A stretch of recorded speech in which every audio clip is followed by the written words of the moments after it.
Bonjour à tous. Aujourd'hui, une vidéo consacrée à ce basculement qui va avoir lieu d'ici peu pour vous de la première à la terminale et pour l'immense majorité d'entre vous, c'est-à-dire pour tous ceux qui ne font pas humanité, de ce passage des lettres qui vont disparaître de votre existence à la philosophie qui va y faire son apparition. Pour rappel, le coefficient de la philosophie, de l'épreuve terminale de philosophie, c'est 8 pour les séries générales et 4 pour les séries technologiques.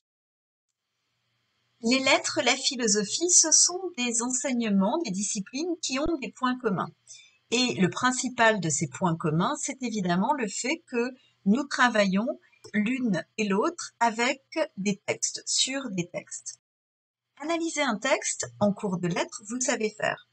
C'est ce que vous avez fait jusque-là, depuis finalement votre entrée à l'école primaire.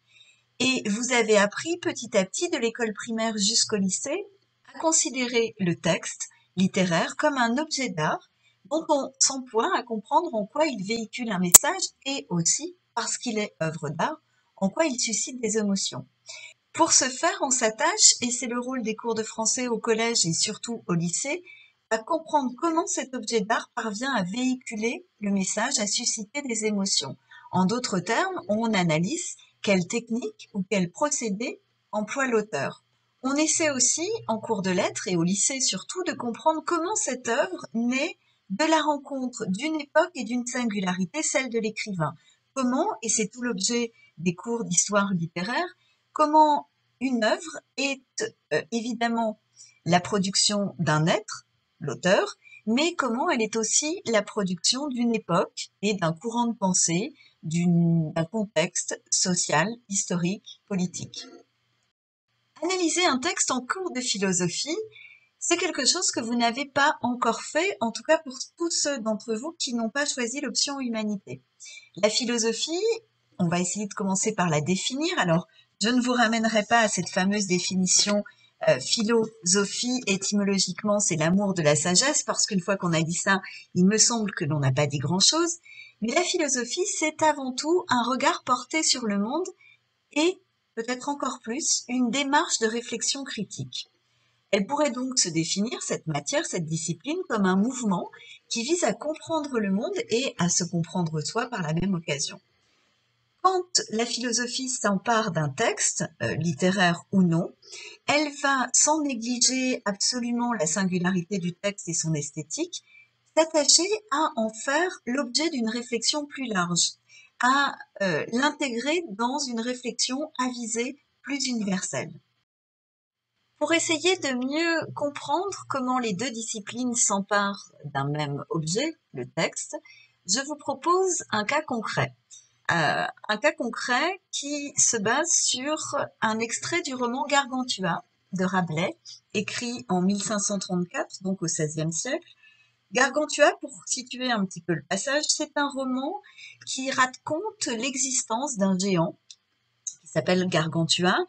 Il y est question de sa naissance, un peu surprenante puisqu'il naît par l'oreille de sa mère dans des conditions assez surprenantes, voire rocambolesques puisqu'il naît par l'oreille de sa mère. Son éducation, qui est l'occasion pour Rabelais de poser des principes d'une éducation humaniste qui lui paraît convenable ou satisfaisante, et de ses prouesses guerrières lors d'une guerre dite picrocolline puisqu'elle oppose le géant au roi Picrocole. Lors de cette guerre, Gargantua va avoir un adjuvant qui va beaucoup l'aider et qui s'appelle Frère Jean. Pour remercier Frère Jean à la fin de cette guerre, il va lui offrir une abbaye dans laquelle Frère Jean pourra tout à loisir organiser les choses comme il l'entend. Et nous découvrons maintenant le texte qui est donc ce moment où Frère Jean a organisé la vie dans l'abbaye. Je fais la lecture du texte et nous revenons à ce regard un peu différent que portent les enseignants de philosophie et les enseignants de lettres sur un extrait.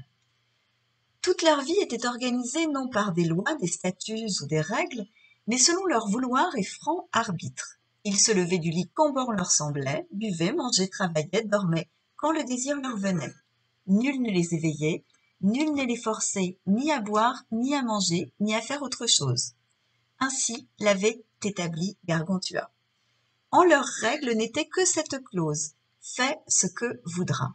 Parce que les gens libres, bien nés, bien instruits, conversant en compagnie honnête, ont par nature un instinct et un aiguillon qui toujours les poussent à accomplir des faits vertueux et les éloignent du vice, aiguillon qu'ils nommaient honneur. Quand une vile servitude ou une contrainte les font déchoir et les assujettissent, ils emploient cette noble inclination par laquelle ils tendent délibérément vers la vertu à repousser et à enfreindre ce joug de la servitude. Car nous entreprenons toujours les choses défendues et convoitons ce qui nous est refusé. Grâce à cette liberté, ils entrèrent en louable émulation de faire tous ensemble ce qu'ils voyaient plaire à un seul. Si l'un ou l'une d'entre eux disait buvons, tous buvaient. S'ils disaient jouons, tous jouaient. S'ils disaient allons nous ébattre au champ, tous y allaient. Si c'était pour chasser au vol ou poursuivre le gibier, les dames montées sur de belles haquenets portaient chacune un épervier ou un lanier ou un émerillon. Les hommes portaient les autres oiseaux. Ils étaient si noblement instruits qu'il n'y en avait aucun qui ne sût lire, écrire, chanter, jouer d'instruments de musique, parler 5 ou 6 langues et composer en ces langues autant en vers qu'en prose. Jamais ne furent vus chevaliers si preux, de si belle allure, si adroits à pied et à cheval, si vigoureux, plus alertes et plus aptes à manier toutes sortes d'armes. Jamais ne furent vues dames si élégantes, si mignonnes, moins acariâtres, plus adroites aux travaux manuels, à la broderie, et à toute occupation convenant à une femme honnête et libre. Pour cette raison, quand le temps était venu qu'un membre de l'abbaye voulut en sortir, ou à la requête de ses parents, ou pour toute autre cause, il emmenait avec lui une de ces dames, celle qu'il avait pris pour son cavalier servant, et ils se mariaient. Et s'ils avaient vécu à Thélème en confiance et en amitié, encore mieux poursuivaient-ils cette existence dans le mariage. Ils s'aimaient à la fin de leurs jours comme au premier jour de leurs noces. Analyser ce texte en français, en littérature, en lettres, vous le savez faire. Je me livre rapidement à cette analyse que nous aurions pu faire ensemble en cours. Nous aurions tout d'abord évoqué le fait qu'il s'agit d'une abbaye fondée sur le principe de la confiance en l'homme, puisque Rabelais affirme que les contraintes sont néfastes à l'homme et que laissé libre d'agir, celui-ci devient un homme idéal. Thélème, d'ailleurs, vient du grec libre. C'est une abbaye également dans laquelle la culture est fondamentale. On voit que les personnages s'y livrent à la lecture, au chant, qu'ils pratiquent des instruments, qu'ils parlent plusieurs langues, qu'ils composent de la poésie. Donc, de tout ceci, nous aurions retenu qu'il s'agit d'une représentation d'un monde idéal en lien avec les valeurs de Rabelais et de la culture humaniste, puisque Rabelais est une des figures de l'humanisme français. Nous aurions également évoqué un idéal de vie en société.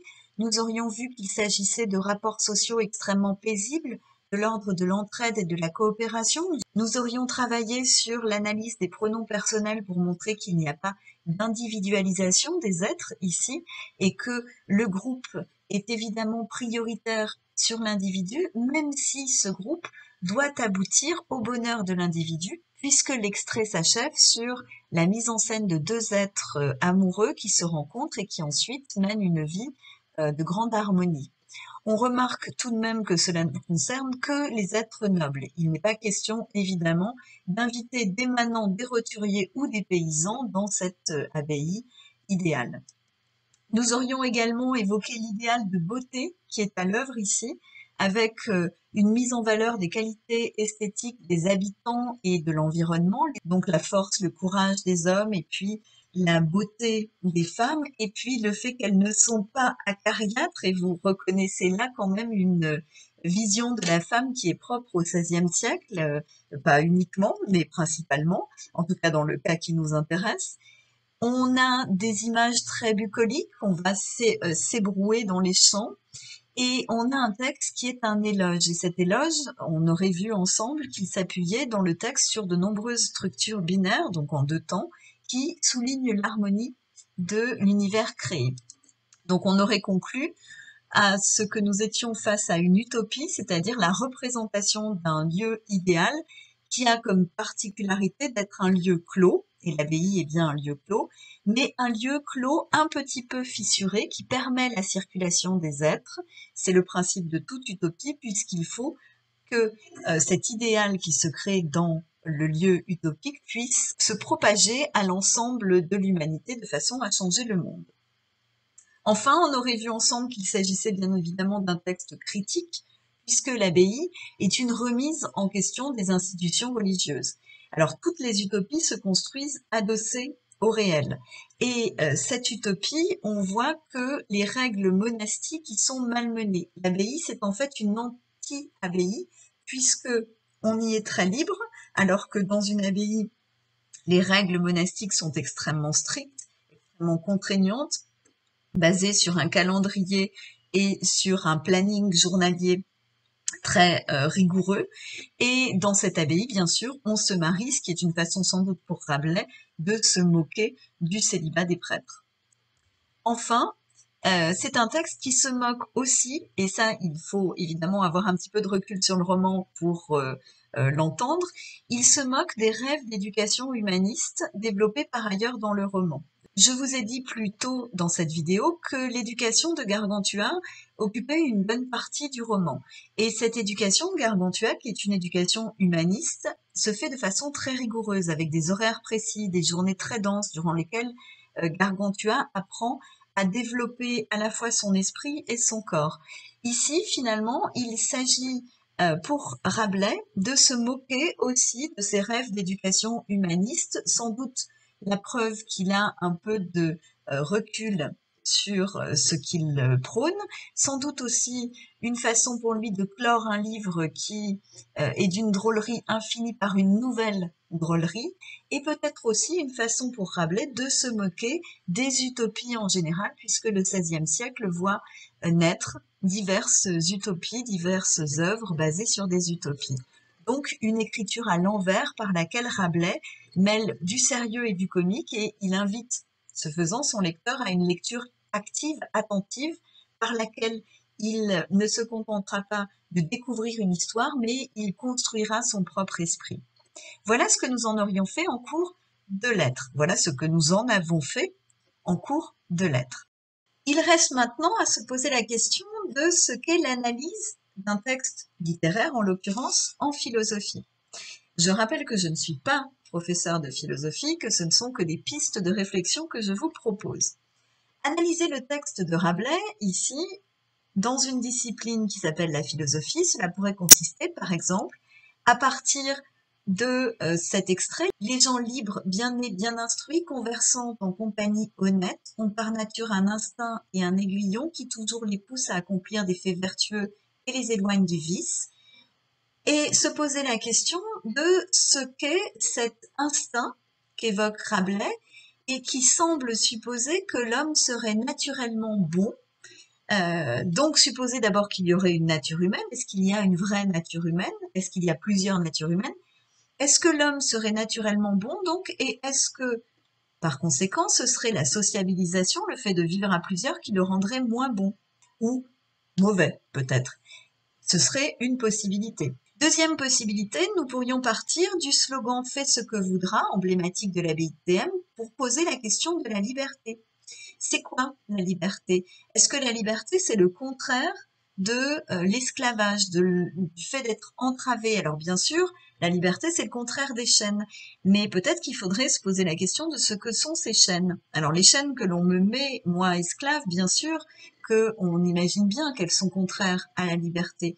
Est-ce qu'il n'y a pas des chaînes que je me mets moi-même finalement, ce que l'on appelle l'aliénation? Est-ce que il n'y a pas des chaînes qui m'entravent, sur lesquelles personne n'est intervenu? Si je nais dans une situation de grande misère et que j'ai faim, est-ce que je peux considérer que je suis libre? Est-ce que, au contraire, le fait de grandir ou de naître dans un milieu qui assurera mes besoins primaires garantit que je vais être un être libre? Est-ce que il n'y a pas des déterminations qui vont moduler cette notion de liberté? Et puis, de quelle liberté parle-t-on? Est-ce que c'est la liberté de faire ce que je veux, la liberté de bouger, la liberté d'expression, la liberté de conscience? Donc vous voyez que Les questionnements pourraient être très larges. Troisième possibilité, on pourrait partir du fait que les règles poussent l'individu, dit Rabelais, à enfreindre ce joug de la servitude et se demander si la liberté s'oppose forcément à la règle et si donc toute règle serait mauvaise. Est-ce qu'il n'y aurait pas des règles qui visent au contraire à garantir la liberté? Est-ce qu'il peut y avoir liberté sans y avoir de règles? Nous pourrions également, et c'est le choix que je fais aujourd'hui pour rester au plus près du programme de la spécialité Humanité, Lettres, Philosophie de classe de première, partir de la création même de l'utopie. Le but d'une utopie, on a bien compris, c'était de critiquer le réel et de proposer en quelque sorte un monde meilleur. Or, si je critique le réel en passant par l'utopie, cela veut dire qu'on passe par le recours à l'imagination. Et l'imagination, par définition, ce n'est pas la réalité. Donc, nous pourrions et nous allons avoir à nous poser tout un tas de questions. Notamment, est-ce que l'imagination peut permettre de comprendre mieux le réel? Est-ce qu'au contraire, l'imagination m'éloigne du réel? Est-ce que imaginer, c'est donc fuir le réel? Et enfin, c'est quoi la réalité? Donc c'est sur ce quatrième point que nous allons essayer de travailler. Ce sera évidemment pour la prochaine vidéo. Je vous laisse donc réfléchir à ces questions qui portent sur le quatrième point, y réfléchir pour la prochaine séance. En attendant, je vous souhaite une excellente journée.